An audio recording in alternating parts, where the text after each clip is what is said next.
Tiene la palabra y el uso de la tribuna el senador Alejandro Encinas Rodríguez, del Grupo Parlamentario del PRD, en contra.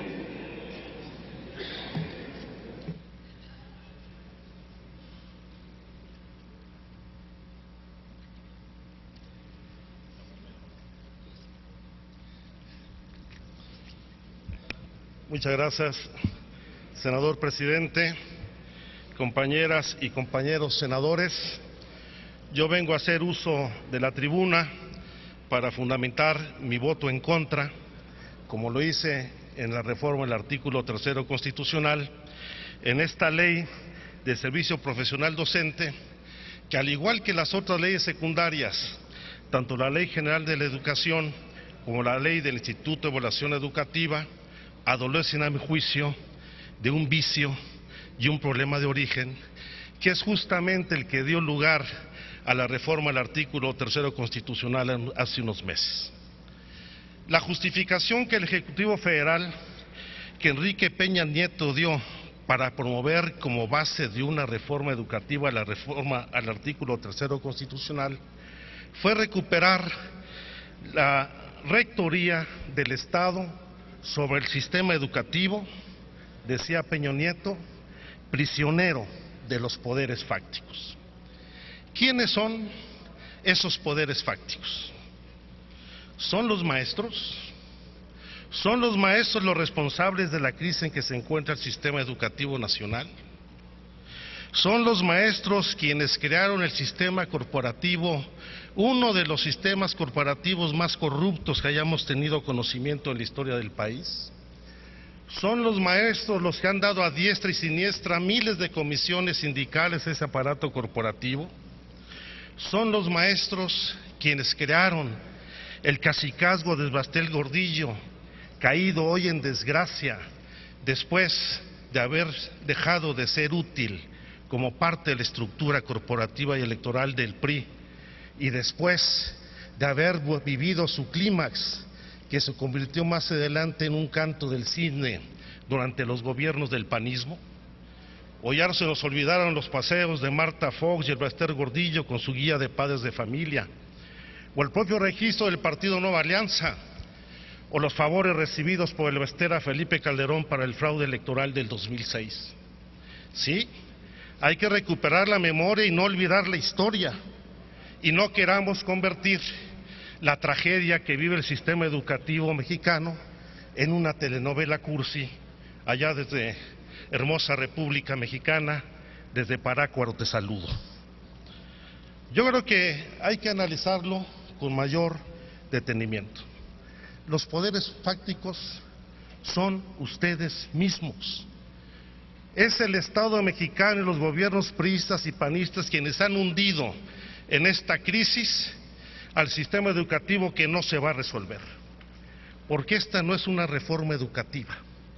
Esta es la creación, como lo dijo el todavía secretario de Educación Pública, Emilio Ochoa Ifet, que se trata de un nuevo estatuto laboral, que genera un régimen de excepción dentro del régimen de excepción que ya en la Constitución existe para los trabajadores al servicio del Estado, y que rompe con principios fundamentales establecidos en la Constitución en materia de derecho laboral, como el principio fundamental de la relación bilateral entre trabajadores y patrón.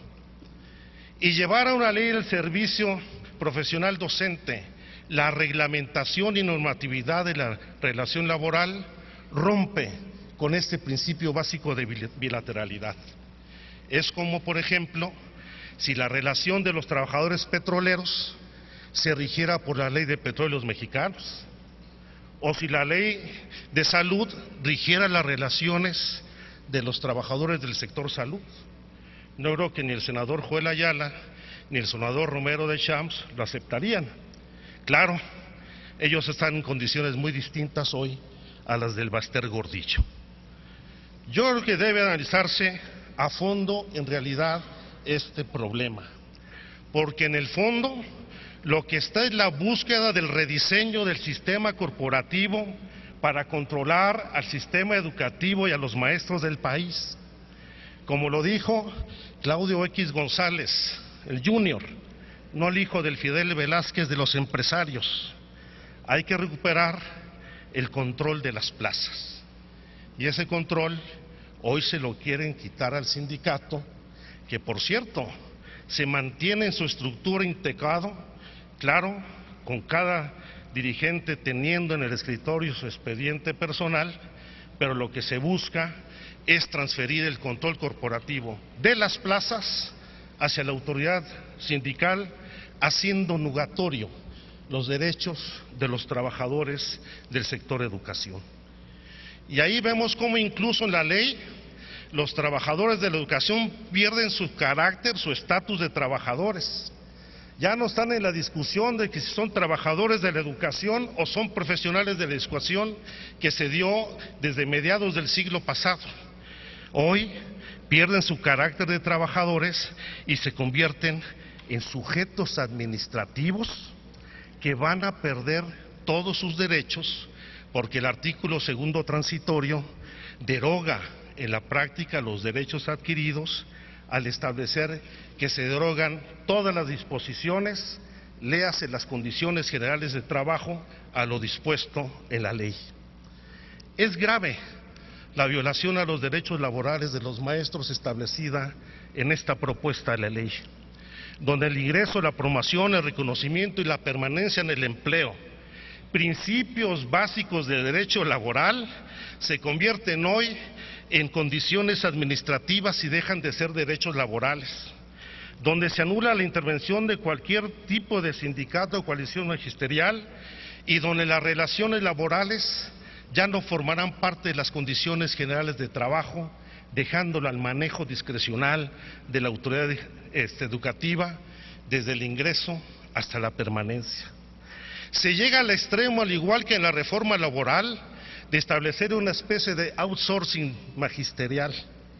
Los artículos 23, 30, el 8º transitorio establecen contratos por tiempo fijo, crean la figura de nombramiento provisional para cubrir vacantes y se llega al extremo de permitir contrato por horas y con ello fraccionar el pago salarial de los maestros, como lo establece el artículo 42 y el transitorio 12º del dictamen.